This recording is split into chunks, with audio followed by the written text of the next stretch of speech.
Okay, so today my plan was to talk about the quad versus glute load when we go into lower body movements, lunges, Bulgarian split squats, dumbbell squats or kettlebell squats. I'm going to do a landmine squat as well. This is a principle that can be added to a whole bunch of things, including all the way up to sport functional movements or really traditional conventional versus RDL, deadlifting. This is a principle I teach most people, especially that have lower body injuries, and that we apply to literally everything we do.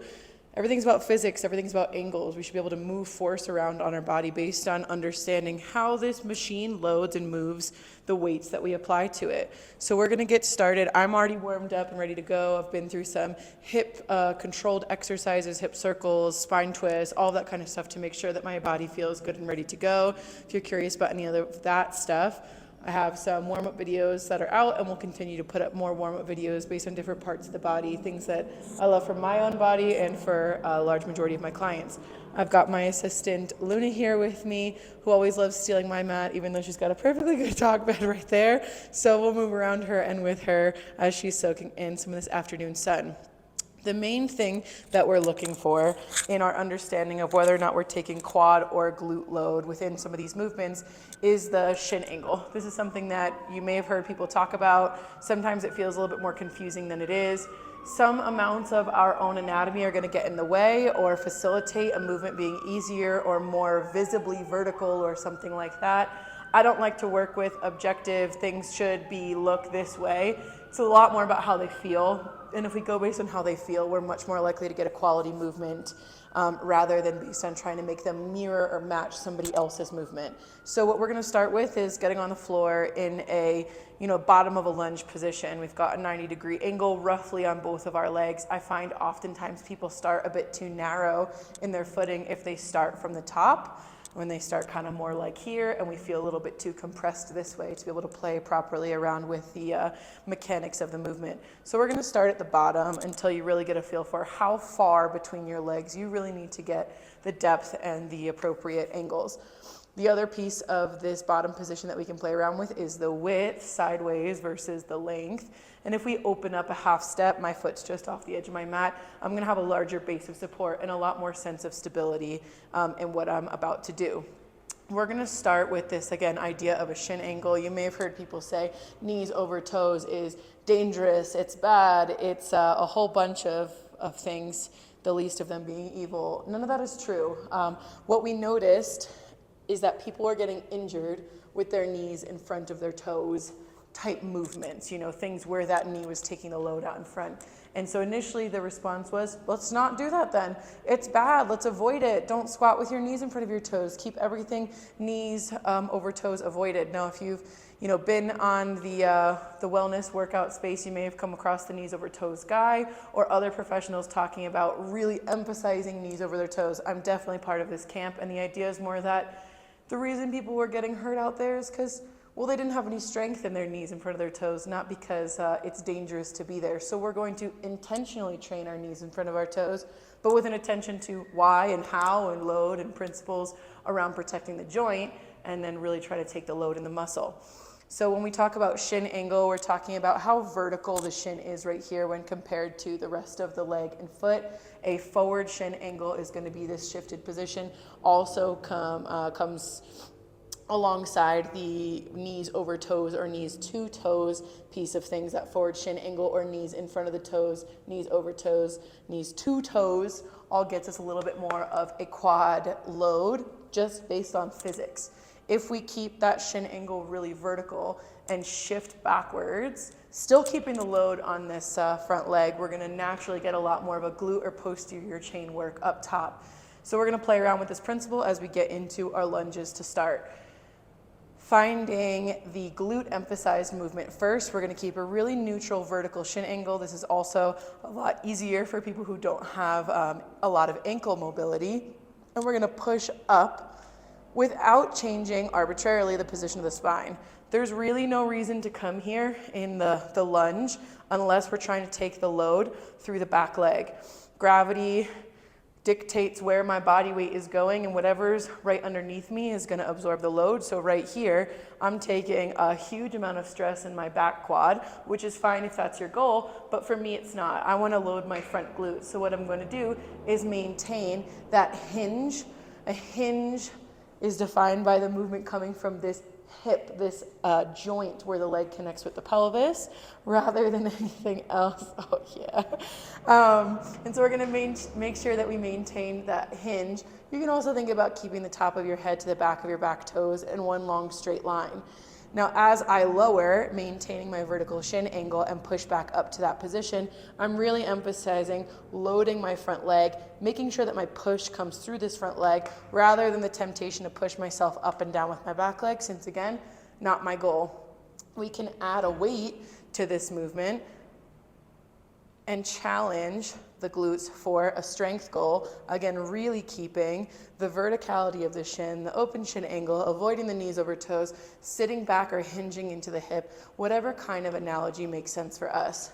I grab a 2-finger touch if my main goal is to work strength rather than balance, because whatever we are most challenged in is what we're going to be able to focus on. Now, if I want to switch that into a quad load, the only thing I really have to do is take my weight a bit forward. Take that knee just in front of or just over top of my toes. That's it. As I now come down and up, the physics of the movement has changed, added an additional quad load, and with a very small change in position, again, not coming from my back, I'm now moving the load a little bit closer to my quads. Again, we can add a weight to this movement. We'll talk about in another video why we might choose to put the weight on the same side or the opposite side of the working leg and hit a few reps there. If we wanted to take this movement up and apply it to a squat, I've got my kettlebell here. This is 24 kilos, a bit lighter than what I normally tend to squat, but not too bad for demonstration's sake. When we're doing a goblet squat or a kettlebell squat, again, if we're looking for the quad load, we're going to make sure that we emphasize a knees over toes metric to this movement. You may also see exercise recommendations come up with elevating your heels. All of that is just to play on physics, play the knees in front of the toes. So we're going to start with a completely flat foot and then talk about how to play around with some of those extra variables in a second.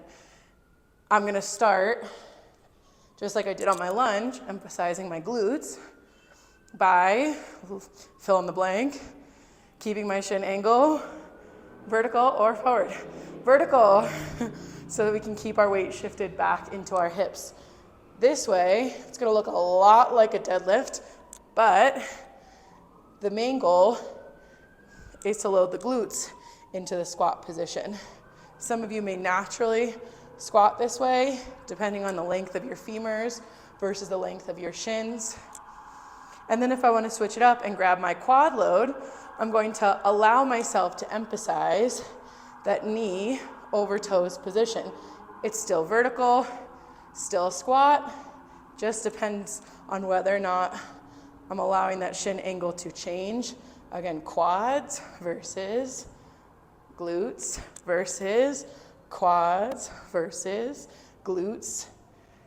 I truly believe that everybody should be able to take a weight and move it around within their body, and I should be able to give them a command of hit my glutes, hit my quads, and see that they're able to move those metrics around. Now, if I grab 2 small plates to elevate my heels here, the knees over toes component is much easier to hit. Functionally, it makes my foot a bit smaller, means my knees much more quickly reach in front of my toes as I lower down, and I'm going to hit a more quad heavy movement, which I can add a weight to, either hit full range, partial range, pulses, what have you. We can also take this same heel elevation into our lunge. Why not? Keep my body weight over my front foot. I'm going to come down and up, and I'm going to get an extra heavy quad load here a little bit easier by giving myself the heel elevation. It doesn't take then that much of a knees over toes angle or that much better set of a forward shift to feel that muscle under load. If we then take that movement, just again show the principle applied many a different way, I've got a landmine set up here, which is anchored at one end of the barbell. Give myself a little bit of space. And we can play with the same ideal. I'm going to start with my heels, feet flat. Bring this out a little bit. I have great ankle mobility, comes with the hypermobility. Not always a good thing, but in the case of ankle mobility, it's very helpful. So I like squatting with my feet flat on the floor and playing with my shin angle rather than manipulating my heels, but whatever comes easiest to you, please take. I don't really want, in this kind of a variation, people's feet popping up off the floor. So if you wanted to hit a certain depth in the movement and your ankles are limiting you, you feel your feet popping up, that's definitely the kind of person who should pop some plates or lift underneath their heels. Again, to start with the glutes movement, I'm going to create a little bit more of a posterior, a backwards transition, really trying to keep my shins vertical. You're going to notice that the movement has a more horizontal nature to it, similar to a hip thrust. That's what the glutes do. They extend us. So the movement should look similar, and that's where the physics of this play in. If I then change my movement, allow my knees to pass forwards as I lower down, it's going to have a lot more of a vertical visual to it than the glutes, which has a little bit more of a horizontal visual to it. You're still going to feel both muscles in both movements. These are compound movements. You're going to feel your glutes when you're working your quads. You're going to feel your quads when you're working your glutes. But the main emphasis is, well, emphasis, right? Which one do I want to work? Which one do I want to get a little bit more out of? And if the answer to that question is glutes, well, then let's emphasize the glutes. If the answer to that question is quads, well, hey, let's emphasize the quads. Taking the same movement into a little bit more of a destabilized exercise that people love to hate, the Bulgarian split squat. Quick trick, and we'll probably go through this movement in depth at some point, but find your spacing, same way we did in our lunge. Start sitting right on the edge, but way to the edge of the bench, and kick a foot out. Roughly, this gives you, based on your length, your own leg length, a best spacing to then do your movement from. So I'm going to pop myself up onto this front foot and give myself nothing more than a kickstand on the back leg. The way we did our lunge at the beginning was the same principle, just my back foot wasn't elevated, it was on the ground. Either way, we're trying to load the front leg on this movement. I'm going to first do so with no weight and a little bit of hand support so that I'm not worrying so much about my balance and can really focus on the quality of the movement. On this movement, I like to give people the visualization of an elevator versus an escalator. Again, the escalator, or the more diagonal, more horizontal variation, is going to get me a little bit more into my glutes based on physics. And the elevator, more vertical movement, is going to hit me a little bit deeper into my quads. Taking no more than a 2-finger touch to help me out with my balance, I'm going to start with my elevator, coming down towards the bottom of my movement, keeping the weight off my back leg. You shouldn't feel yourself pushing down into the bench on the back leg. And I'm going to take this opportunity to really get a little bit extra out of my quads on purpose. I'm going to really take that knee forward over my toes on each rep, not guessing in any form. If you're curious why I'm leaned forwards, it's because, again, this serves me nothing. I just feel a little bit tight and restricted in my back hip, getting a quad stretch, and it's going to limit my ability to do the movement well. If I wanted to prop up a little bit more verticality based on my anatomy and my ratios, I'd add a heel lift underneath my front foot, which would help me to look a little bit more vertical. But hey, what's the point in looking vertical if you're not loading what you want to? So I usually roughly know my spacing, so I'm just going to kind of guess my way into it based on feel. Wherever You get that back foot comfy. And then this is gonna allow me to pop down and up a little bit straighter, keeping my back out of the movement. There's nothing else that's loaded. There's nothing else that's moving. My neck's not straining. My shoulders aren't straining. And I can add my weight here to hit 3, 2, nice and light on my supporting hand, 1. I probably should demonstrate on my right leg at least some reps because I'm burning out a little bit from my warm up and getting into everything loaded, left leg dominant. So I'll switch over to my right leg for the escalator variation, again, to try to get our glutes a little bit more involved. A reminder, we're gonna come to the edge of our bench. If you're not using a bench, if you're using a kickstand of some other sort that you can't sit on to start, just make sure that you give yourself quite a bit of space between the bench and your footing.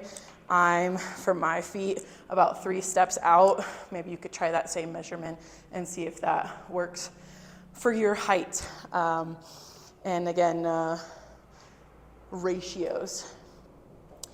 As we then come into this position, it's not just about a lean. You see a lot of creators talk about, lean forward and you're automatically gonna get your glutes. That's somewhat true because a lean or a hinge, better named, is gonna open or lengthen the glute fibers a little bit, helping us to load them. But why not actually load the muscle on purpose and with intention? So instead of my elevator, very vertical movement, I'm gonna sit back and down, keeping a much more vertical shin. I need a little bit more space for me here. Back and down. And as I push, I'm gonna push a little Buzz Lightyear to infinity and beyond. Do you ever feel like you're aging yourself? Man, I feel like that's happening now that 30 is the next turn I'm turning. We're hitting that diagonal with each of the movements. Again, you can think about sitting down and back. You can think about pushing forward and up, but the angle of the shin is another way to always bring it home as far as what am I doing. I'm taking probably the tiniest amount of knees over toes in my bottom position. So a way that I might adjust it is maybe go a little bit wider for myself so I have a little bit extra space to sit down and back into my movement and really push diagonally, keeping that shin angle honored the whole time. That is a gnarly, very isolated workout with a little bit of quads on top of it. Because like we said, we're never gonna get completely isolated one or the other when we're doing compound movements. It's just all about emphasis. All about emphasis. So we hit a landmine squat, kettlebell or goblet squat. Same rules apply. A nice lunge, a Bulgarian split squat. I use this all over the place in every workout that I do for my lower body, including plyometrics and understanding where is the force coming from, what do I want to load and why, and integrating it in. So try that out. Whew. Hard to teach and breathe. Try that out, see how it feels on you. Leave some comments related to what problems you might be having with feeling that sort of engagement. If you're running into any other issues like ankle mobility, hip pain, and there's always a room for expanding a little bit of the information based on specific situations.